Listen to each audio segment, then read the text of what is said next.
Hello dear students, आज की class में कुछ इंपॉर्टेंट एमसीक्यूज डिस्कस करेंगे on the subject plant biotechnology. शुरू करते हैं with the very first question. CPBMB is at CPBMB यानी कि centre for plant biotechnology and molecular biology. दोबारा मैं रिपीट कर दे रही हूं, centre for plant biotechnology and molecular biology ये कहां पर सिचुएटेड है? न्यू दिल्ली, हैदराबाद, जयपुर या नन ऑफ दी अबव? तो ध्यान रखेंगे that the centre for plant biotechnology and molecular biology is located at Tamil Nadu. So Tamil Nadu यानी कि आंसर क्या हो जाएगा बच्चों? None of the above. आइए इसके बाद आते हैं क्वेश्चन नंबर 2 पर। NABI यानी कि national agricultural biotechnology institute is at. पहला ऑप्शन है मोहाली, दूसरा है जयपुर, तीसरा है Jodhpur and the last option is none of the above. तो ये जो आप देख पा रहे हैं नेशनल एग्रीकल्चरल बायोटेक्नोलॉजी इंस्टीट्यूट, ये सिचुएटेड है मोहाली में। Coming to question number 3। Question number 3 में पूछा गया है enucleated protoplast are known as. अब ये बहुत अच्छा क्वेश्चन है बिकॉज इसमें दो चीजें हैं सीखने के लिए। पहला वर्ड है इन्यूक्लिएटेड और दूसरा word is protoplast. In total आपको पूछा जा रहा है ऐसा प्रोटोप्लास्ट जो कि इन्यूक्लिएटेड है। यहां पर इन्यूक्लिएटेड का मतलब है बच्चों विदाउट अ न्यूक्लियस, जिससे कि आपने न्यूक्लियस हटा दिया हो, न्यूक्लियस इज रिमूव्ड। और प्रोटोप्लास्ट का मतलब होता है, फॉर एग्जाम्पल ये मैं एक प्लांट सेल ड्रॉ कर रही हूं, ये है प्लांट सेल। सबसे बाहरी जो स्ट्रक्चर नजर आ रहा है this is known as cell wall. अगर आप इस सेल वॉल को हटा देते हो तो ऑब्वियस सी बात है केवल ये जो सेल बचेगा हमारे पास, इसमें सेल वॉल तो है नहीं, केवल कौन सा हिस्सा बच गया? सेल मेम्ब्रेन वाला। और ऐसे ही प्लांट सेल को जिससे सेल वॉल हटा दिया गया हो कहते हैं हम प्रोटोप्लास्ट। यानी कि आप ऐसा कह सकते हो कि प्रोटोप्लास्ट जो है वो एक ऐसा सेल होता है which does not have a cell wall. अब इसमें पूछा गया इन्यूक्लिएटेड प्रोटोप्लास्ट यानी ऐसा प्रोटोप्लास्ट जिसमें न्यूक्लियस आपने हटा दिया हो, क्या कहलाता है? साइटोप्लास्ट, प्रोटोप्लाज्म, माइटोप्लास्ट या none of the above.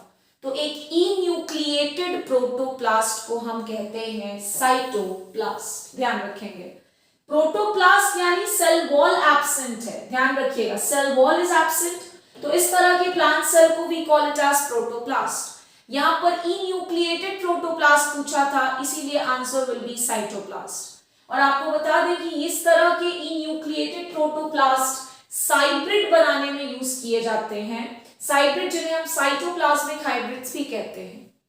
Coming to question number 4, new leaf is a transgenic variety of onion, carnation, potato या नन ऑफ द अबव। तो जो न्यू लीफ वैरायटी है it is a variety of, it's a transgenic variety of potato, ध्यान रखिएगा। Coming to question number 5, the science pertaining to preservation of cells, tissues and organs in liquid nitrogen is.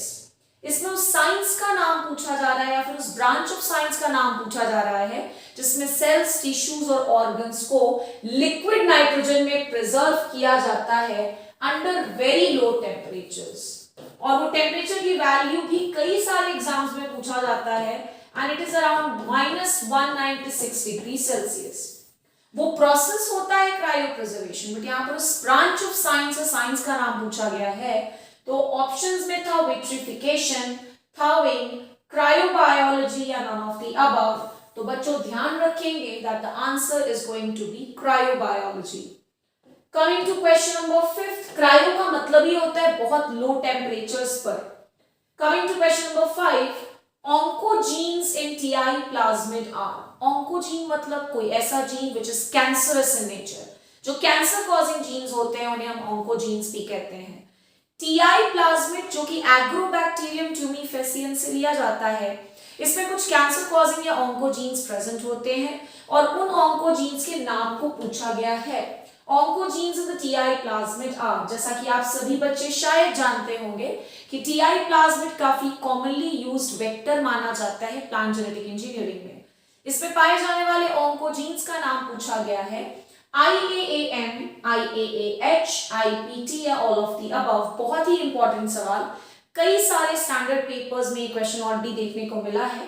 सो ध्यान रखिएगा कि ये तीनों oncogenes are present in the case of Ti plasmid. इसके बाद आते हैं क्वेश्चन नंबर 6 पर। आइए पढ़ते हैं क्वेश्चन नंबर 6 में हमारे पास क्या है। The cells devoid of cell wall and enclosed by plasma membrane only. ऐसे सेल्स जिसमें सेल वॉल तो नहीं है लेकिन सेल मेम्ब्रेन जरूर है, क्या कहलाते हैं? पहला है साइटोप्लास्ट। तो खैर साइटोप्लास्ट तो हो नहीं सकता बिकॉज मैंने पहले ही बताया वो इन्यूक्लिएटेड भी होते हैं। दूसरा प्रोटोप्लास्ट, जी हाँ बिल्कुल यही होगा करेक्ट आंसर, आगे पढ़ने की जरूरत ही नहीं है। ऑप्शन नंबर बी, प्रोटोप्लास्ट ऐसे सेल्स होते हैं which are devoid of cell wall but इनमें प्लाज्मा मेम्ब्रेन डेफिनेटली प्रेजेंट होता है। Coming to question number 7, which plasmid is reported from Agrobacterium rhizogenes? दिए गए प्लाज्मिड्स में से कौन सा प्लाज्मिड है जो एग्रोबैक्टीरियम राइजोजीन से मिलता है?